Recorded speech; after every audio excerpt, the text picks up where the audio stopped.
Well, ladies, it's good to be with you this afternoon. I trust that you will let me know in the back if I am too quiet. Thankfully, my voice travels decently well, so I think we should be okay. Well, today marks 16 years since I made Jesus Lord, which is really exciting for me. And my life has not looked at all like I planned on it looking. There's aspects of it where I'm like, oh, look at that. That happened. I wished for that like 15 years ago, and here it is. But there's many things that I did not expect, and twists and turns that have happened that I didn't want, but I'm seeing God work through those. And today, I would like to share with you about faith to change plans. My goal is to give you courage to grow in your faith, regardless of the change of your plans, and to remain steadfast in your dedication to God, regardless of your circumstances. So 7 years ago, I made a hasty decision that I was not going to birth any children. I was in Idaho. I was visiting a friend who was about 7 months pregnant, and I was learning about all of the non-glamorous things that they don't tell you about as a kid when it comes to pregnancy. And then while I was there in Idaho, my sister and another best friend were supposed to be helping me move. They told me that day that they were pregnant, each of them separately. So then I was trying to discreetly hand both of them empty boxes while they're supposed to be helping me move. And I was like, this pregnancy thing is stupid. Nick and I had also just started dating. So there's just lots of like, I don't want anything to do with that. This is crazy. I don't know why people do that. Fast forward, Nick and I got engaged, and we decided while we were engaged that we wanted to pursue adoption. This was for a multitude of reasons. We worked with at-risk youth, and so we really had a heart for kids who just need good homes, kids who need to be loved, and so we decided that we wanted to adopt. We really wanted to have kids, but we didn't care if they were biologically related to us. That wasn't important to us. Both of the firstborns of my sister and my cousin were both born with major complications in their head region. This was while Nick and I were engaged. Jude was born with a tumor the size of a softball coming out of his mouth. My sister almost lost her life delivering him. It wasn't sure if either of them would make it through the delivery. And then at the same time, my cousin Chantal gave birth to her son Gabriel. They found out he had brain cancer and he passed about a month later. And so family genes were saying maybe it's not a good idea. Like if this is like the history, this may not be, like all of us may be losing our children if this is the case. Personally, I was anemic. Easily fatigued. I could barely handle physical activity not being pregnant, and so I was scared if I would be able to physically handle being pregnant and being able to just function normally or even half normally with that. I was then diagnosed with depression about 9 months after we got married, so that had its own set of things. And then to top it off, there was also fear and vanity of what pregnancy would do to my body. And so with all of that, we just decided, we're like, yeah, let's stick to the plan to adopt. That's what we want to do. In November 2016, we were placed with our daughter Aspen, who many of you got to meet. My prayer that day when we were placed with her was that she would become a disciple, that she would be on the Barrow mission team, and that she would help her birth parents become disciples. 40 days later, we had to give Aspen back to her birth mom. And that was not at all my plan. You know, I didn't plan on losing a daughter. There was nothing within that we had no sign of like, oh, mom's kind of thinking about maybe taking her back. It was like a phone call, you have to bring your daughter to the airport. and give her back. And so that was not at all my plan. And I'm still faithful that God is going to answer that prayer for her to become a disciple, for her to help her birth parents become disciples. But he's not answering it how I meant it. That was one of those prayers that what I meant when I prayed that was that I would raise her for the first 18 years. She would graduate high school, and then she would move up to Barrow. My plan was not that she would move up so quickly. I hang on to Acts chapter 17, verses 26 through 27, when I think about God's plan for Aspen's life. It says, in Acts 17, verses 26 through 27, from one man he made every nation of men, that they should inhabit the whole earth. And he determined the time set for them, and the exact places where they should live. God did this so that men would seek him, and perhaps reach out for him, and find him, though he is not far from each one of us. Nick and I decided that if we were not placed with another child by March 1st, 2017, that we would try and conceive. Shortly thereafter, I was pregnant with Oliver. And then shortly after that, I realized that I didn't prepare myself for pregnancy because it was not my original plan.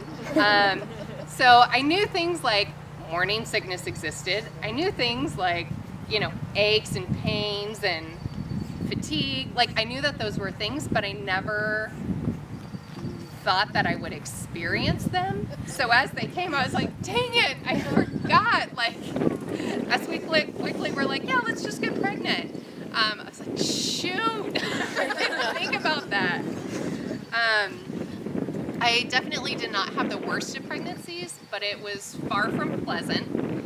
And then it ended with 60 hours of labor, followed by Oliver headed straight to the NICU. So again, none of this is, that wasn't my plan, none of that. But that's okay. And I can still be faithful with that. I love having my son. I'm grateful to have him. He brings such joy. So at the root, with all of that, Nick and I have wanted to have kids, and we want to make disciples. That's really been our desire all along. But even if boiling that down further, really what the root is we want to make an impact and we want to make disciples. We want to please God with whatever situation we're given. And so because of that, I can be faithful, even though my plans have not been as I wanted them to. I can still be faithful. I can still make disciples regardless of the situation that I'm in. Which has been really cool, meeting various women up in Fairbanks. There's been so many women over the last year that I've met who are pregnant or who have recently had a kid, and it's been awesome just getting to connect with them, because that's a connection that I don't think I would have been able to make had we adopted.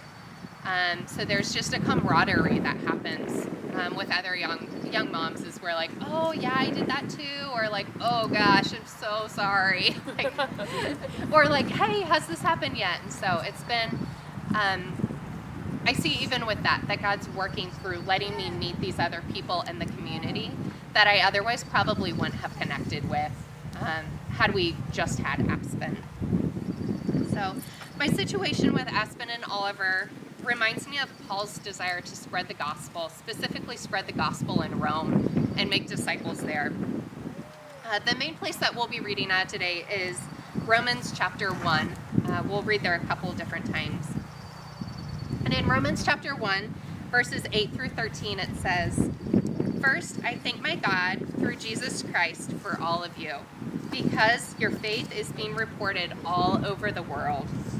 God whom I serve in my spirit and preaching the gospel of his Son is my witness, how constantly I remember you in my prayers at all times. And I pray now that God at last, by his will, the way may be opened for me to come to you. I long to see you so that I may impart to you some spiritual gift to make you strong. That is, that you and I may be mutually encouraged by each other's faith. I do not want you to be unaware, brothers and sisters, that I planned many times to come to you, but have been prevented from doing so until now, in order that I might have a harvest among you, just as I have had among the other Gentiles. During the first few months of the year, the church has been going through, well, we just finished it up, but we're going through the book of Acts. And I was reminded time and time again of Paul's desire to spread the gospel, and yet the obstacles that he met along the way. He had this righteous desire to spread the gospel. So you'd kind of think like, oh, that's a good thing. He's not going to run into any issues, or he shouldn't run into issues trying to do the right thing. And yet that was not the case. It was obstacle after obstacle. We're not going to go through the entire book of Acts to rehash his journey, but I'll give you kind of a synopsis of what happens. In Acts chapter 19, verse 21, it says, "After all this had happened, Paul decided to go to Jerusalem, passing through Macedonia and Achaia. After I had been there, he said, I must visit Rome also." In Acts 20 through 26, Paul travels to various places, including Greece, Asia, and Jerusalem. In Jerusalem, the Jews are trying to, they managed to put Paul in prison. They try to kill him. He spends years as a prisoner, but he uses that situation to reach out to the governor as well as the king. He then appeals to Caesar so that he'll be transferred to Rome. So he's kind of like, you know what? If that's how I have to get to Rome, then so be it. Like, bring me as a prisoner. I'm getting there. Along the way, God still provided opportunities for Paul to reach out to people, even in the midst of all of these hardships.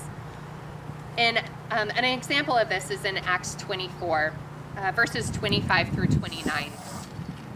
And here, Paul uses his heritage as a way to reach out and spread the gospel and not let that stop. In Acts 24, verses 25 through 29, it says, "As they stretched him out to flog him," note, another unpleasant situation. My guess is he did not plan on being flogged. Paul said to the centurion standing there, "Is it legal for you to flog a Roman citizen who hasn't even been found guilty?" When the centurion heard this, he went to the commander and reported it. "What are you going to do?" he asked. "This man is a Roman citizen." The commander went to Paul and asked, "Tell me, are you a Roman citizen?" "Yes, I am," he answered. The commander said, "I had to pay a lot of money for my citizenship, but I was born a citizen," Paul replied. Those who were about to interrogate him withdrew immediately. The commander himself was alarmed when he realized that he had put Paul, a Roman citizen, in chains. I think it's just so cool how God uses even these very unpleasant circumstances, like Paul getting ready to be flogged, and yet he gives opportunities to reach out to people. He gives opportunities to connect to people. So a couple of weeks ago, Nick was helping organize an event for the Hahnemann brothers up in Fairbanks.